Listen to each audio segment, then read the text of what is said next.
voy a compartir entonces ahora lo que nos corresponde. Chicos, ¿alguna duda hasta ahí? No, profe. Ya, alguien más inició la grabación, me parece, ¿cierto? Para no cortarla. Profe, sí, yo fui. No hay problema, déjala corriendo, ¿sí? Así mejor, porque no me tenía que... Estaba justo empezando a compartir y me acordé que había que grabar, pero ya está grabando. Ya, chiquillos, a ver. Vamos a repasar un poquitito a grandes rasgos, por lo tanto las primeras diapositivas las vamos a pasar bastante rápido. Ya, amplificador operacional, ¿cierto? Tenemos el amplificador diferencial que sabemos que está compuesto de esta manera. Ya en la siguiente figura se muestra el esquema funcional de un amplificador diferencial. El terminal de la entrada 1, ¿me escuchan? Está la pantalla en negro. Ah, a ver qué pasó.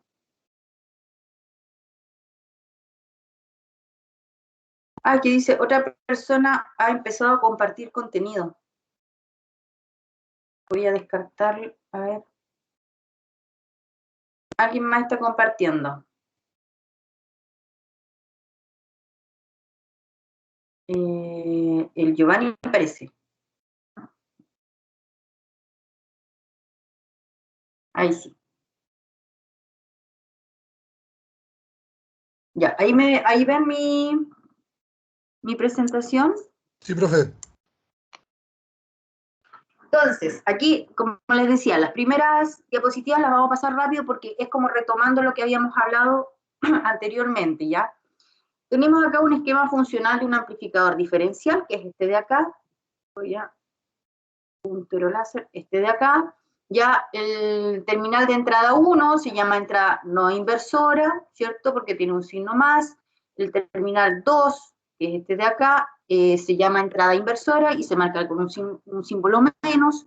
Por estos terminales se introducen dos señales de tensión, B sub 1 y B sub 2, mediante las fuentes B sub S1 y B sub S2. Acuérdense que por la fuente no tiene por qué, el voltaje de la fuente no tiene por qué coincidir con el voltaje de entrada. ¿Por qué? Por lo mismo que sabemos que existen pérdidas. Y para idealizar, o sea, a ver, para modelar esas pérdidas es que nosotros implementamos resistencias internas. Y entonces vamos a tener una resistencia interna de la fuente 1 y una resistencia interna de la fuente 2. Esto a grandes rasgos, pero nosotros ya en las clases anteriores sabemos que pudiese ocurrir que nosotros no alimentemos con dos fuentes distintas cada una de las entradas, sino que alimentemos con una sola fuente o también que una de las dos entradas la tiremos a tierra, ¿ya? La salida del amplificador la cargamos con una resistencia R sub L, ¿cierto? Que es la resistencia de carga. Y acá tenemos entonces un esquema funcional del amplificador, algo que ya sabemos. Por otro lado, algo que también sabíamos, pero que no es malo recalcar y ver también de esta otra forma de identificarlo, es que la excitación del sistema da como resultado en la zona lineal. Recuerden que existía una zona de linealidad. ¿Se acuerdan que en la clase pasada vimos, cuando hablábamos según la frecuencia, teníamos una zona lineal, pero también teníamos un rango de frecuencia en donde trabajábamos en esa zona lineal. Entonces teníamos que estar acotados a esa frecuencia para que efectivamente nosotros tuviésemos siempre la misma ganancia, ¿ya? Pero acotados a la zona lineal, una señal de salida consta de dos términos. El primero, no le puse animaciones, bueno, quedó ahí marcadito en rojo, pero no importa. El primero es una amplificación de la diferencia de las dos señales de entrada, que va a ser esta de acá. ¿Ya? La diferencia de las dos señales de entrada, que es B sub 1 y B sub 2. Y la segunda es una amplificación, recién también era una amplificación, pero de la diferencia. Ya también va a haber una amplificación del promedio de estas dos señales, ¿ya? Entonces, matemáticamente la salida se puede describir de la siguiente manera. Tenemos el voltaje salida, es decir, mi señal de salida, va a ser la amplificación sub D, que ya sabemos por qué es sub D, ¿eh? Ya lo sabemos de la clase pasada. Por la diferencia de las señales, más la amplificación sub C, que algo significa la C, ¿cierto? del promedio de estas dos señales. Entonces, donde el A sub D y el A sub C son ganancias de tensión en el sentido definido en el capítulo anterior. ¿Y cuáles eran? Que vamos a tener ganancias de tensión en modo diferencial, ahí está el A sub D, y la ganancia de tensión en modo común, el A sub C. Entonces recuerden que nosotros hablamos de eso en la segunda clase, hablamos del modo diferencial y el modo común, ¿ya? Entonces, el modo diferencial, ¿qué es lo que hacía? Todo lo que se diferencia, las señales de entrada, las vamos a amplificar. Lo que nosotros requerimos es que finalmente se amplifiquen las señales, se amplifiquen realmente las señales que se diferencian entre ellas, en las dos entradas. Y el modo común es tratar de atenuar lo más posible lo que sea la señal común entre ambas entradas. ¿Por qué? Porque finalmente nosotros sabemos, podemos reconocer en el modo común que si son parte de la señal en ambas señales, se refiere básicamente que es ruido, o por lo menos información no deseada. Por lo tanto, esa tratamos de diferenciarla del resto para poder atenuarla, o por lo menos no amplificarla al nivel que hacemos con la información que sí necesitamos, que es la diferencial. Para hacer más compacta la notación, vamos a suponer que la diferencia entre V sub 1 y V sub 2 lo vamos a nombrar como V sub D, es decir, el voltaje diferencial, y el V sub C va a ser el promedio de ambas señales, y va a ser entonces mi tensión en modo común, ¿ya? Haciendo uso de estas definiciones, se puede escribir la ecuación que teníamos acá, de una manera más simple va a quedar la ganancia en modo diferencial por la tensión en modo diferencial más la ganancia en modo común por la tensión en modo común. Cabe destacar, como también se señaló anteriormente, que este tipo de relación solamente es válida bajo determinadas condiciones de linealidad, las cuales se suponen ciertas mientras no se diga lo contrario. Es decir, que vamos a trabajar dentro de nuestras frecuencias, ¿cierto? Nuestro ancho de banda. En general, un buen amplificador diferencial va a tener una ganancia de tensión en modo diferencial a sub D mucho mayor que la ganancia en modo común. Es lo que les decía yo recién. Obviamente yo quiero que mi ganancia en modo diferencial sea mucho más grande, porque en estricto rigor yo lo que quiero es prácticamente atenuar el modo común, porque para mí es un ruido, ¿ya? No es una información que me interese obtener. Recuerden que para mí siempre un voltaje, o cuando digo voltaje o digo señal, para mí es información que yo quiero rescatar, que está codificada, pero yo la quiero rescatar. Pero obviamente siempre va a existir ruido, ¿ya? Y en general el ruido común, ¿ah? Cuando tenemos distintas señales, dependiendo de su proveniencia, el ruido es común, por lo tanto yo lo que quiero es atenuarlo lo más posible, por lo menos sí o sí no mejorar, o sea, no amplificarlo, ¿ya? La relación entre una y otra se denomina razón de rechazo en modo común y se abrevia como RRMC, por razón de rechazo en modo común, y matemáticamente se define como la ganancia diferencial respecto a la ganancia modo común, ¿ya? Es decir, la división entre ambas, ¿ya? También tenemos la misma definición, pero en decibeles, que es la segunda ecuación que ven ahí abajo, la 1.34. Hasta ahí no hemos dicho nada nuevo, no hay nada nuevo bajo el sol. Se ha estudiado cómo los amplificadores de una entrada se pueden modelar mediante un circuito equivalente. Eso lo estudiamos en electrónica 1. ¿Por qué lo estudiamos en electrónica 1? Ustedes me van a decir, no, pues en electrónica 1 no estudiamos amplificadores. Sí, pero recuerden que los amplificadores están compuestos por transistores, y los transistores nosotros los modelamos de esa manera, ¿ya? Entonces, vamos a ver que existe un circuito equivalente para los amplificadores que contiene una resistencia de entrada, una resistencia de salida, ¿cierto? Y una fuente dependiente, ¿ya?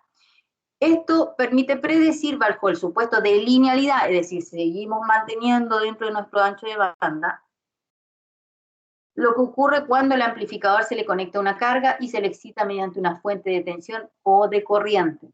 Recuerden que el amplificador puede ser amplificador de corriente, un amplificador de voltaje, también está el amplificador de transconductancia y el de transresistencia. ¿Ya? No siempre va a ser solamente un amplificador de voltaje. ¿Ya? De forma análoga, un amplificador diferencial puede ser modelado mediante un circuito que contenga resistencias y fuentes dependientes. Son posibles varios de estos circuitos, nosotros ya los vimos dependiendo de cada tipo de amplificador que teníamos, y acá en la figura a continuación se muestra uno de ellos, ¿ya? Se van a suponer conocidos los parámetros que definen estos circuitos, es decir, el RD, el RC, el R salida, la ganancia diferencial circuito abierto y la ganancia en modo común en circuito abierto también, ¿ya? El lazo abierto. Siguiendo la notación, se utiliza el subíndice O para denotar ganancia en lazo abierto, ¿cierto?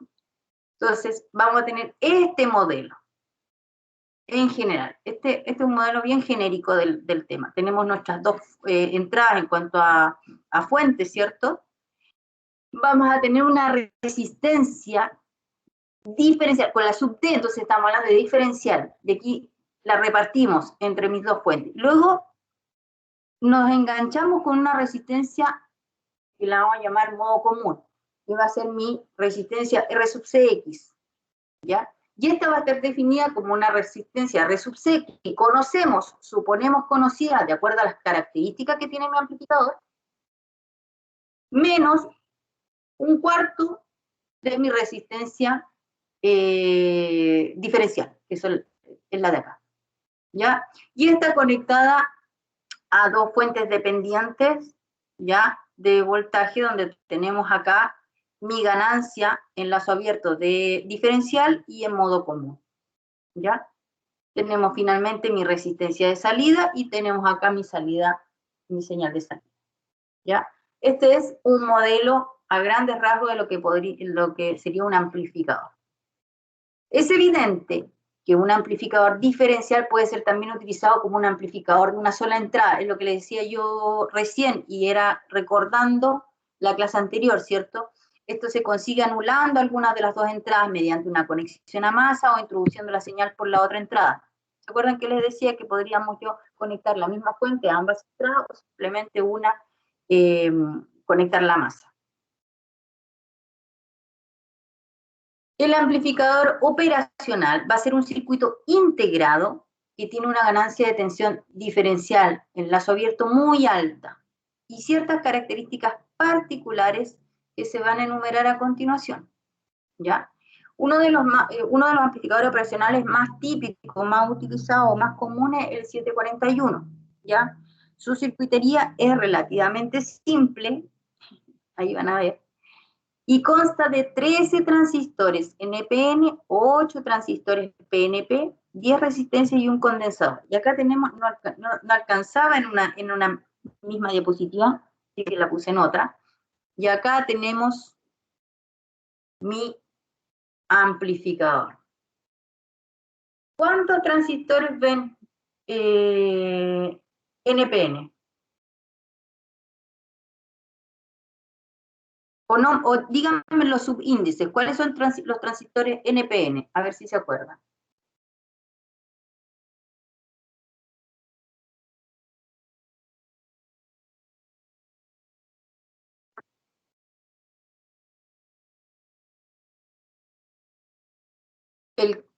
El Q sub 1 es NPN, Sí, ya.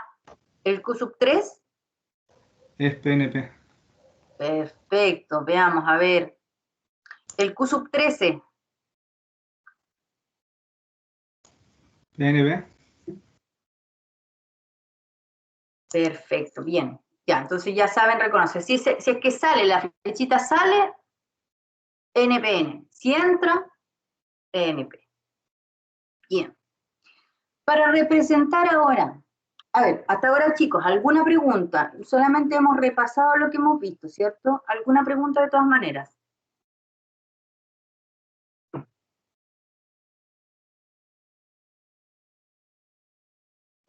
¿Vamos bien? Sí, profe, todo bien. Perfecto. Por lo menos uno de ustedes me tiene que contestar, porque recuerden que pierdo la visión cuando comparto pantalla. Me aparece una pantallita chiquitita como en este costado del Teams, pero a veces me molesta para leer, entonces la minimizo y yo ya pierdo contacto con ustedes. Así que por lo menos que uno de ustedes me conteste. Para representar un amplificador operacional se va a utilizar un símbolo como el de la figura que está en la parte inferior de la diapositiva. Se han enumerado los 5 terminales más importantes que aparecerían en el circuito donde el amplificador operacional viene integrado, ¿ya? Los terminales 3 y 2 van a ser respectivamente la entrada no inversora y la inversora. La no inversora con el más y la inversora con el menos, ¿ya? Estos terminales van a ser los nodos por donde se introducen las excitaciones, es decir, de donde yo alimento mi amplificador. La respuesta a la excitación se obtiene en el terminal de salida, que corresponde al terminal 6, ¿cierto? Aquí tenemos mi salida. Dado que el amplificador operacional es un circuito activo, ¿qué va a suceder? Que los terminales 7 y 4 se utilizan para alimentarlo como 2 fuentes de tensión continua. ¿Ya? Entonces, obviamente yo tengo que, de todas formas, una cosa es la fuente, que es la información que yo le quiero entregar, y otra cosa es que yo alimente mi amplificador. Por lo tanto, yo tengo que tener una alimentación para mi amplificador, y en este caso van a ser en los terminales 7 y 4. ¿Ya? Normalmente es más o menos VCC, ¿ya? Es decir, por ejemplo, los valores típicos nos indican acá más o menos 12, más o menos 15, más o menos 8, ¿ya? Pero también pueden ser valores no simétricos, es decir, yo puedo alimentarlo con 5 y 0, o 2 y 0, ¿ya? En la mayoría de las ocasiones se omite la representación de la fuente de alimentación y algunas veces también hasta su nodo de masa, ¿ya? En cuanto a su representación, eso no significa que no exista. El comportamiento, por otro lado, de un amplificador operacional real, que eso es lo que buscamos. Recuerden que nosotros siempre vamos a tratar de acercarnos lo más que podamos a la realidad, pero dado que existen muchos parámetros que van a afectar un circuito real, nosotros, para no desgastarnos y mantenernos dentro de una tolerancia de error, nosotros vamos a tender a modelar, ¿ya? Y en ese modelamiento van a existir modelos ideales y cuasi ideales, ¿ya? Entonces, tomando como base el circuito mostrado en la figura 1.9, que fue una que vimos anteriormente, pero que yo la repliqué acá, ¿ya? Este de acá. Tomando en consideración, entonces, ese modelo correspondiente a un amplificador diferencial, vamos a definir el amplificador operacional cuasi ideal como aquel que tiene la siguiente característica. ¿Se acuerdan que unas diapositivas antes habíamos dicho que íbamos a identificar nuestros amplificadores según ciertas condiciones? Ya. En el caso del modelo cuasi ideal, este va a cumplir con estas condiciones de acá. De partida, tener una resistencia R sub C infinita. Es decir, la de modo común, ¿cierto? La que se refiere al modo común. Una ganancia de tensión en modo común en lazo abierto, nula. Ya estamos hablando del modelo cuasi ideal. Una ganancia de tensión diferencial en el lazo abierto muy grande, del orden del 10 a la 3 o 10 a la 6, ¿ya? Y esta ganancia también se suele llamar ganancia de tensión en corriente continua, ¿ya? También la resistencia R sub D va a ser muy grande, pero a diferencia de la R sub C, es grande, pero no infinita como la R sub C, ¿ya? La R sub D va a ir dentro del orden de los 10 a las 6 ohm o quizás más, ¿ya? Y finalmente una resistencia de salida bastante pequeña, del orden de los 100 ohm o menos, ¿ya? Que le vamos a generar como resistencia de salida. Además, la curva característica de transferencia de este modelo cuasi ideal va a tener la siguiente forma, que es la que vemos acá. Aquí tenemos el voltaje diferencial respecto a mi voltaje de salida. En ella se observa que la zona lineal está definida por el intervalo este de acá, entre este y este, ¿ya? Y también podemos observar que la tensión de salida no puede pasar, no puede exceder los límites de la alimentación, es decir, entre el más y menos VCC. Ya no va a generar, nunca vamos a generar un voltaje de salida mayor a mi alimentación, ¿ya? Pero dentro de mi zona lineal, aquí tenemos una pendiente, ¿cierto? Además, en este caso, esta gráfica lleva implícita una tensión offset nula, ya que mi voltaje de salida es cero si la entrada del voltaje diferencial es cero. ¿Quién me puede decir cuál es el offset? La tensión de offset.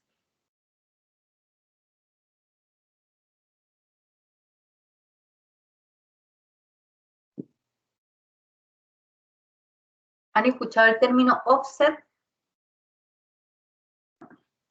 en alguna oportunidad en su vida? Yo no, profe. Pero no mucho. Profe, ¿es upset? ¿Como UPST? Offset, este de acá. Ah, ya no. La tensión que se necesita como para hacer funcionar el amplificador, como que desde ese punto hacia adelante el amplifica. No. ¿Puede Pudiese ser ser la parte constante? Es una, a ver, mira, uy, es que no sé dónde viene tu conclusión, pero sí tiene algo por ahí. El offset es la inyección, ¿cómo te lo explico? Es como la inyección de un voltaje para configurar o para desplazar la amplitud de mi voltaje de entrada, ¿ya? Entonces, es como, por ejemplo, si yo tengo, por ejemplo, esta curva, si yo programo mi offset en este punto, significa que yo voy a desplazar, me quedó re feo, pero voy a desplazar en esta magnitud, en esta constante, por eso te digo que a lo mejor puede que tengas alguna idea de lo que está, de la definición del offset, en esa cantidad. Puede ser hacia arriba o hacia abajo, ¿ya? Tú desplazas la tensión, ¿ya? En cierto nivel, ¿ya? ¿Y por qué aquí te dice que es nula? Porque obviamente acá estamos indicando que cuando yo no tengo voltaje diferencial, es decir, mi voltaje diferencial, mi voltaje de salida va a ser cero cuando corresponda que mi voltaje diferencial es cero. Entonces aquí yo no tengo un offset. Si yo tuviese un offset, a lo mejor esto estaría desplazado hacia abajo, podría estar desplazado también hacia arriba, en mi magnitud del offset. ¿Ya? Ya sea este o ya sea este de acá. ¿Bien? Además, chiquillos, otra de las características del quasi ideal es, perdón, aquí estoy, ¿o no? Sí. Es que la ganancia en lazo abierto del diferencial, la ganancia diferencial en lazo abierto es función de la frecuencia. Eso ya lo habíamos visto un poquito, porque por algo yo los hinché la clase pasada y les hablé de la frecuencia, que todo dependía de la frecuencia, porque resulta que existía linealidad en mi amplificador solamente en cierto rango. Entonces, si yo trabajo en ese rango de frecuencia, va a existir linealidad y estoy picho caluga, porque ahí me funciona todo ok. Todo ok porque mi ganancia es constante. Pero si yo me arranco de esas frecuencias, ya ahí no va variando. Es más, se puede ir recortando.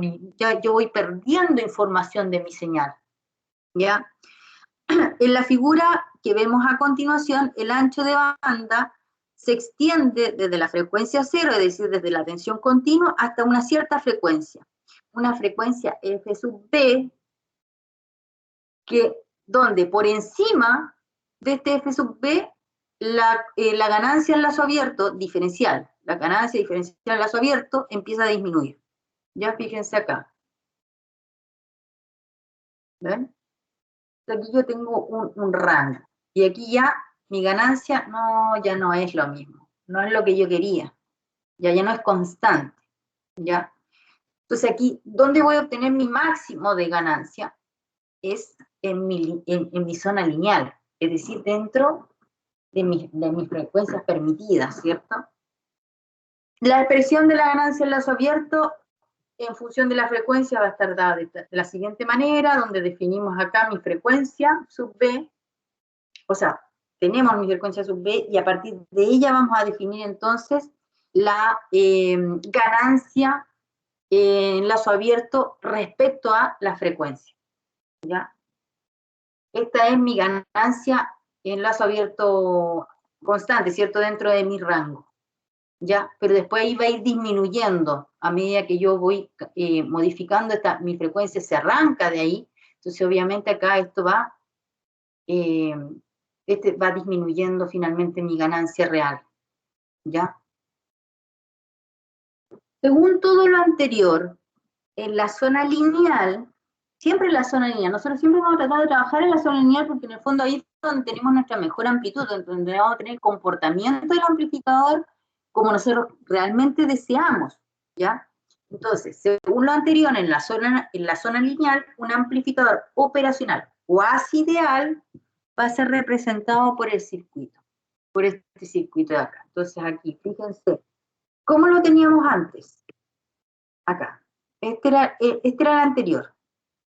¿Ya? Nosotros podríamos haber definido así. A ver, no, aquí lo hice mal.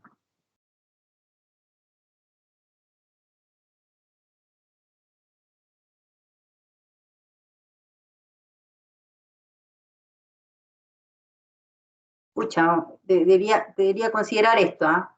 Tengo que considerar esto dentro de mí. Pero fíjense que acá yo tenía mi resistencia R sub D, mi R sub CX, mis dos ganancias, ¿cierto? De mis dos fuentes dependientes, mi resistencia de salida.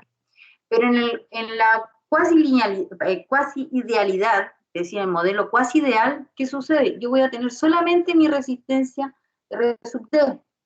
Yo no tengo el R sub CX. ¿Por qué? Porque dentro de nuestras características en este modelo, el R sub C es infinito. Entonces se me desaparece acá, fíjense ustedes. Y lo otro es que simplemente yo voy a tener la ganancia diferencial.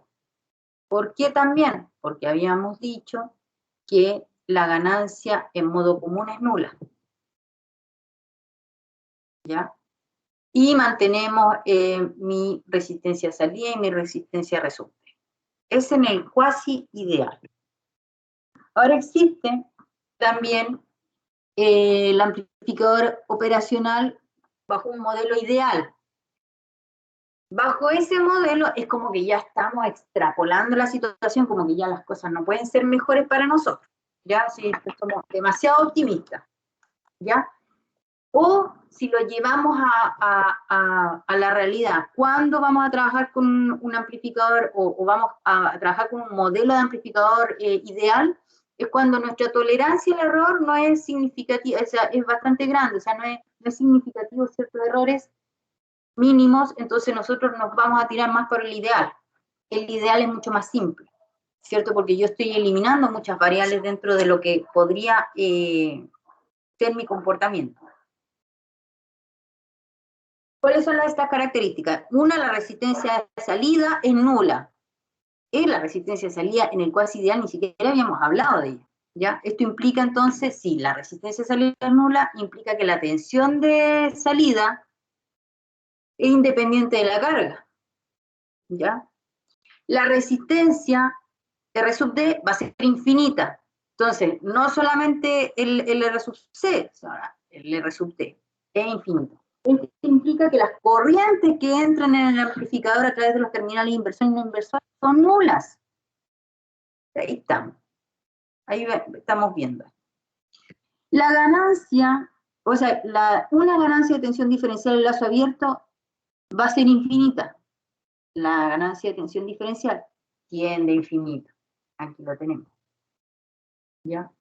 Esto implica, si tenemos una ganancia de tensión diferencial tendiendo a infinito, que la tensión diferencial B sub D es nula, porque matemáticamente es necesario para tener una salida finita, ya, una tensión de salida finita.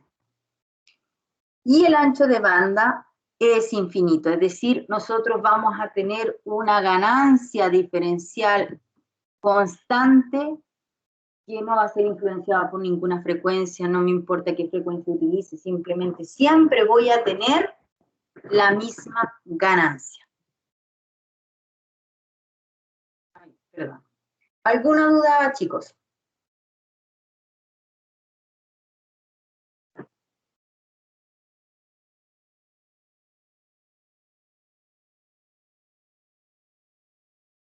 Yo ninguna, profe. Bien. Hemos tomado menos tiempo del que yo creía, pensé que iban a haber quizás más dudas, o íbamos a desarrollar un poquito más, pero dado que nos queda harto tiempo, una de dos.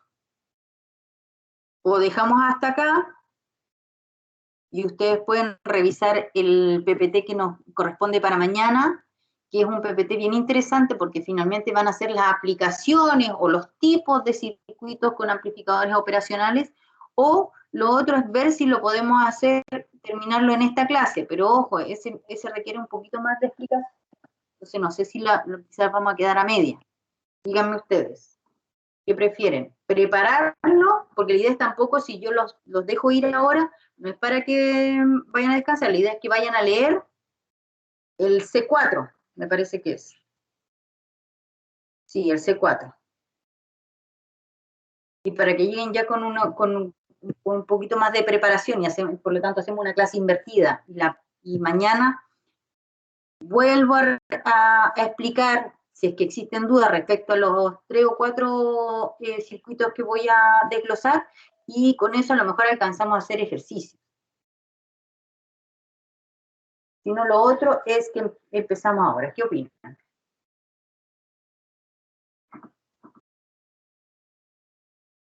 Yo creo que si mañana hacemos ejercicio del C4 y nos manda a leerlo ahora, igual estaría bien para mañana. Que igual lo estoy viendo ahora y está medio acuático. Sí, no, se ve medio, no, pero no es. Falta la explicación de la profe, de hecho es cortito, pero sí necesita como harta explicación. Por lo tanto, si ustedes se lo pueden leer, no importa que no lo entiendan a cabalidad, chicos, léanlo. Por último, entiendan el concepto de, un amplificador inversor, ¿qué es lo que hace? Va a invertir. El no inversor, ¿qué es lo que hace? Va a replicar.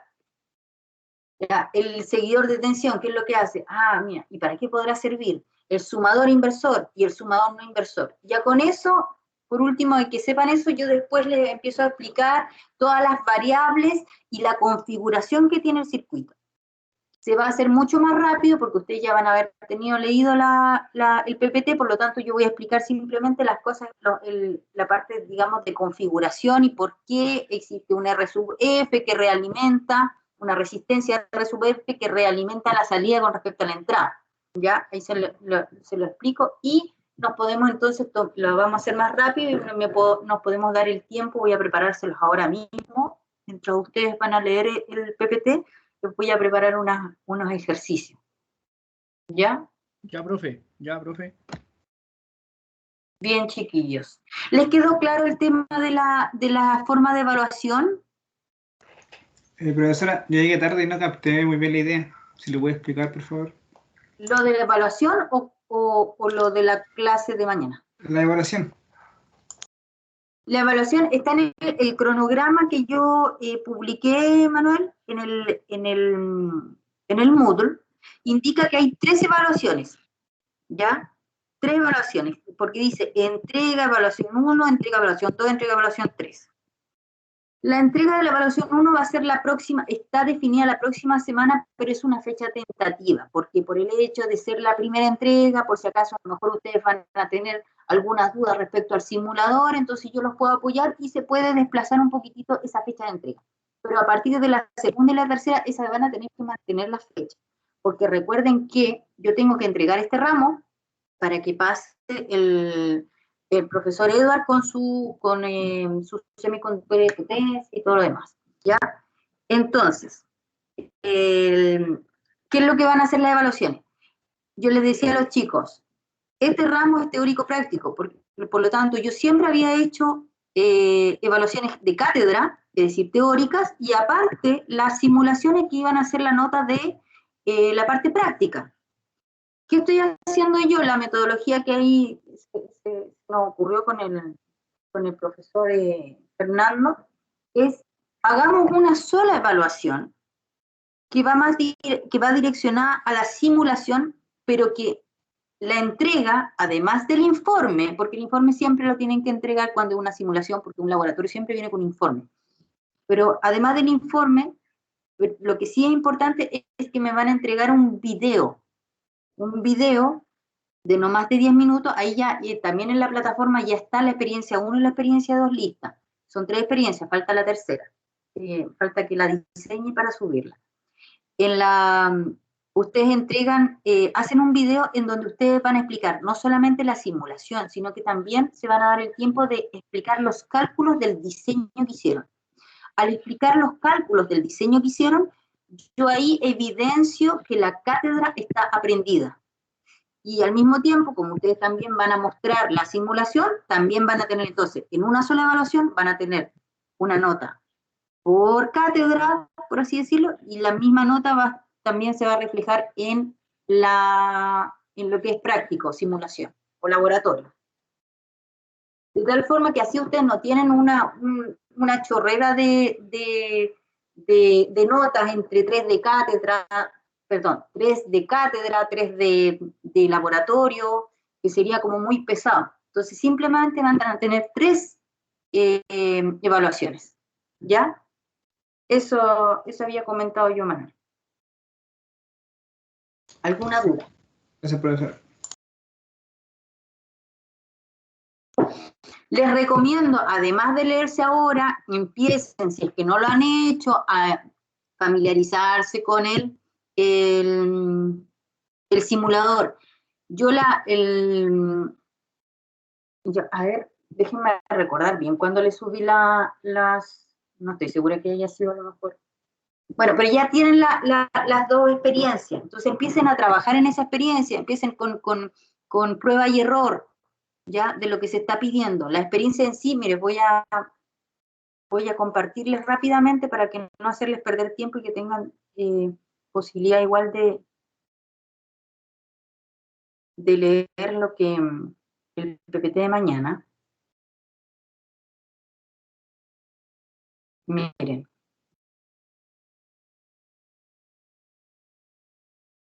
Por ejemplo, aquí voy a compartir entonces. A ver, no me deja compartir. Aquí está, parece. Aquí, ¿este será? ¿Ven el PPT? ¿El PDF, perdón? Se está cargando, profesora. Se levanta de negro por momentos, pero creo que está cargando. Vale.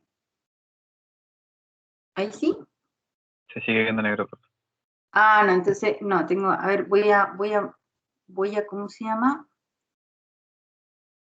Voy a compartirlo desde mi computador, porque iba a compartir la ventana del Moodle. Espérense, ¿dónde están ustedes acá? Primer semestre, laboratorio, experiencia 1, acá está abierto. Comparto entonces, experiencia 1, ¿dónde está? ¿Por qué no? A ver, ¿qué dice acá? Experiencia 1. Aquí está. ¿Ahí se ve? Sí, profe. Sí, profe. Bien. Ya, fíjense que primero entre la descripción y el procedimiento es solamente lo que tienen que entregar. La descripción dice diseñar y probar circuitos basados en amplificadores operacionales de acuerdo con su hoja de datos, realizar los cálculos correspondientes, simular el diseño propuesto con software y comparar los resultados con actividad práctica remota. ¿Ya? El procedimiento, esta es la actividad práctica remota, eso no se preocupen todavía ustedes, sino que fíjense hasta diseñar el circuito y simularlo. Procedimiento va a ser analizar y diseñar circuitos de acuerdo a los experimentos de la guía, que vienen más abajo. Deberá simular por medio de software, Multisim, el PSIM o cualquiera que ustedes consideren que es más familiar para ustedes, sus diseños propuestos. Deberá realizar una presentación en video, máximo 10 minutos, mostrando sus diseños, explicando cada etapa del circuito, cálculos realizados y presentar forma de onda o valores esperados. Aquí puse bien en negrita cálculos realizados porque esta va a ser la parte en que yo voy a evaluar la parte teórica. ¿Ya? Entonces eso es muy importante, que no olviden dentro del video decir ya lo diseñamos así y la resistencia la dejamos en este valor, ¿cierto? Porque este es el cálculo que hicimos, por ejemplo, por decir algo. Deberá entregar el link de acceso para que el profesor evalúe su presentación en video. El video puede estar en plataformas como el Stream, en el Teams, o en YouTube en modo oculto para que no quede de forma pública, ¿cierto? Deberá entregar un informe escrito con la información presentada de acuerdo al formato de informe entregado por profesor. Recuerde que los valores, los componentes a usar en su diseño deben estar disponibles en el mercado. Consultar con el profesor. Sí, pues no me vayan a inventar una resistencia que no está en el mercado. ¿Ya? Porque la idea es que siempre todo esto sea una simulación, es cierto, está dentro de un simulador, pero tienen que ser con valores reales, ¿ya? Y la primera experiencia consta de 2 experimentos. Uno es un convertidor de corriente a voltaje, ¿ya? Van a diseñar un circuito convertidor de corriente a voltaje para un sensor de temperatura que entrega una corriente de salida de 4 a 20 mA para las temperaturas de 0 a 100 grados Celsius. Esto va a ser su entrada, ¿ya? En el fondo su entrada va a ser esto, que va a traducir estos valores, ¿ya? Este va a ser su entrada. Por eso es un convertidor de corriente a voltaje. ¿Por qué? Porque la salida se desea que obtener en la salida de conversión un voltaje de 0 a 10 de acuerdo a este rango. Este rango de entrada va a entregar ciertos rangos de salida dentro de esa dimensión, ¿ya? Utilizando el amplificador. Y luego tenemos la experiencia número, en este minuto, ustedes deberían ser capaces de hacerlo, con lo que les he entregado yo de conocimiento. Y lo que vamos a ver mañana les va a servir para esta segunda experiencia, que dice, convertidor digital a analógico básico. De acuerdo al diagrama esquemático de la figura 1, deberá diseñar un circuito sumador, que es lo que vamos a ver mañana, que haga las funciones de un convertidor digital a analógico. Los voltajes de la entrada serán comandados por interruptores que permitirán 2 estados para cada entrada. El 1 lógico va a ser de 5 volts y el 0 lógico de 0 volts y con una ganancia controlada por una resistencia de retroalimentación, que también lo vamos a ver mañana. ¿Qué combinación de entradas se logra el voltaje de salida de 3.12 volts? Y cómo se debe modificar en su circuito para que en la salida se obtenga voltaje de 18 volts cuando en las 4 entradas están a 5 volts. Fíjense que en el fondo, esta es una entrada digital, tenemos el A, B, C, D, en binarios, ¿ya? Y aquí tenemos la resistencia de entrada. Este va a ser un R, ustedes lo van a definir, después el otro va a ser 2R, 4R, 8R, porque le estamos dando la ponderación que les corresponde a cada binario, ¿ya? Básicamente, y lo vamos a ver mañana, o en un ratito más, cuando ustedes lean el PPT que les dejé, este es un sumador.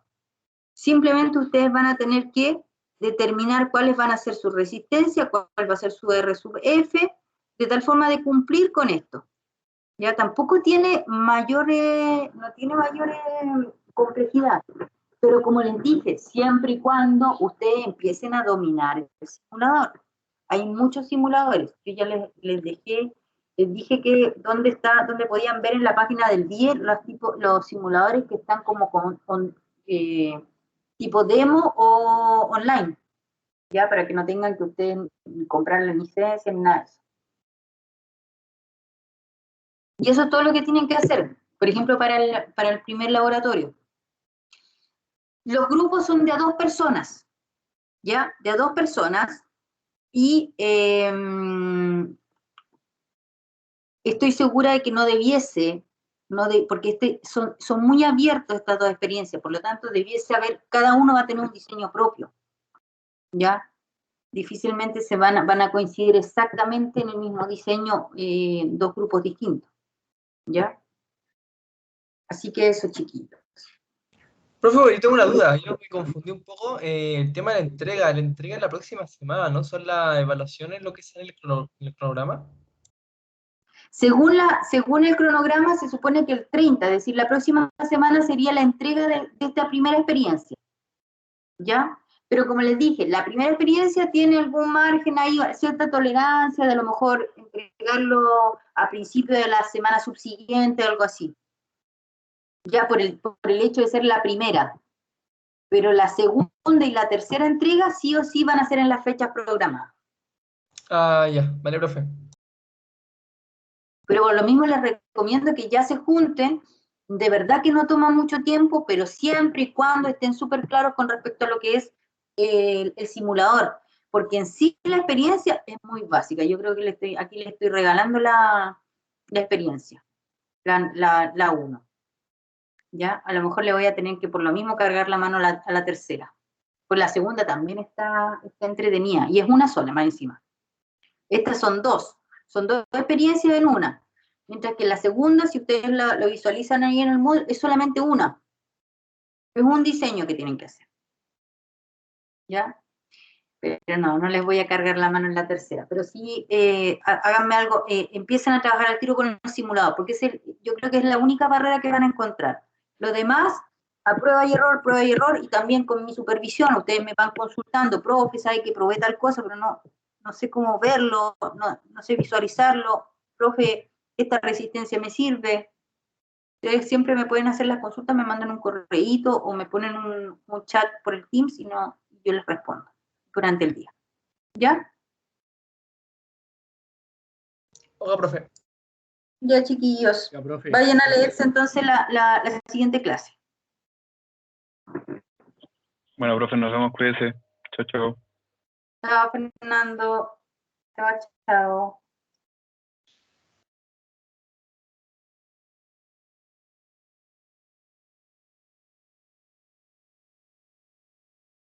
Chao, profe, gracias. Chao, Richard, que estén muy bien.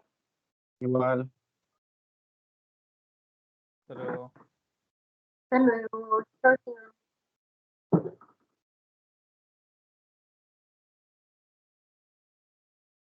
Chao, Sebastián.